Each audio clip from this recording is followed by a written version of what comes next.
What's going on? It's Coach Hyler here. I'm going to show you how to do the proper barbell curl, okay?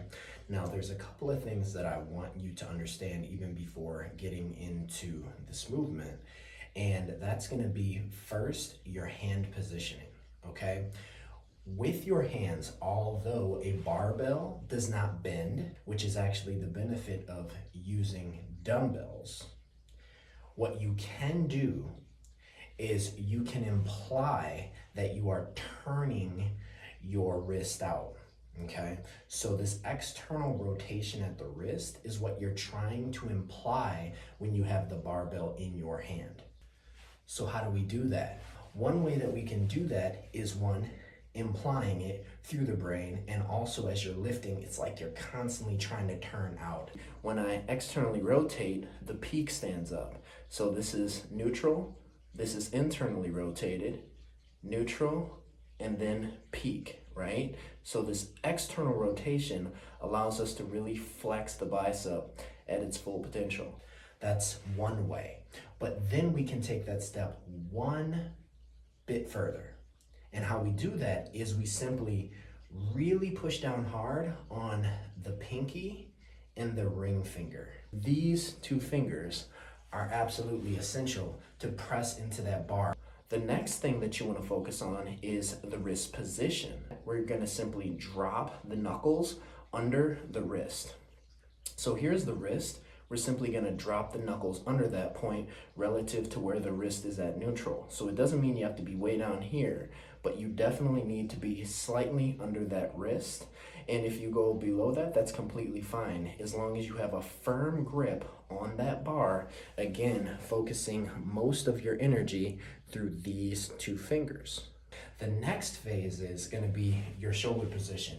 Your shoulders should always be down and back. As to drive the chest up, okay? The chest needs to be up. What this does is it takes a lot of the tension out of the shoulder that would otherwise activate, okay? So the shoulder would otherwise be active if the shoulders slipped forward.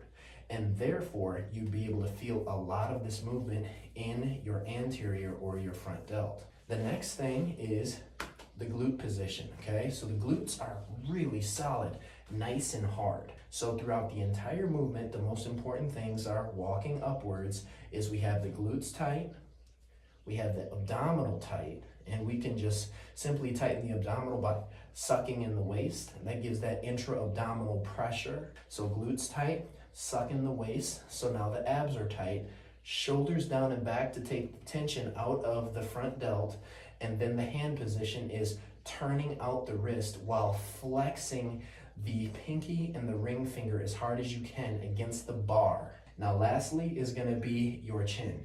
Your chin should be back as to not drive it forward. Anytime you drive your chin forward, you also activate your trapezius. We want to kind of keep the traps silent, because if we lift, the first thing that's going to happen is we will literally shrug while we lift, and we don't want that because that takes away from the bicep.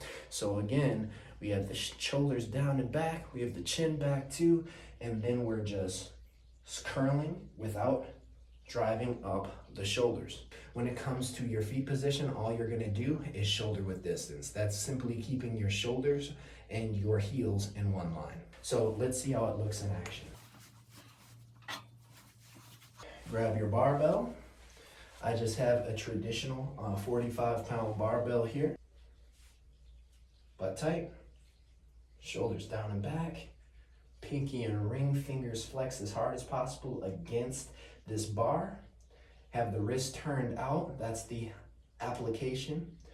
The chin is back as to not activate the traps. Keeping the shoulders down and back, chest up tall. And then we're going to exhale up and inhale down. Keeping the elbows tucked really tight into the sides. That also keeps the shoulders silent as possible. If you feel that your elbows are starting to come outwards, drive them in hard. Again, you should feel that your elbows are driving against your rib cage really hard.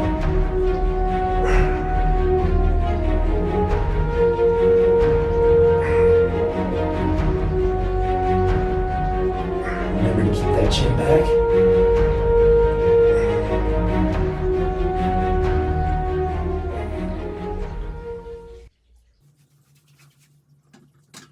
So if you do it like that, you're gonna get the absolute most out of your bicep potential.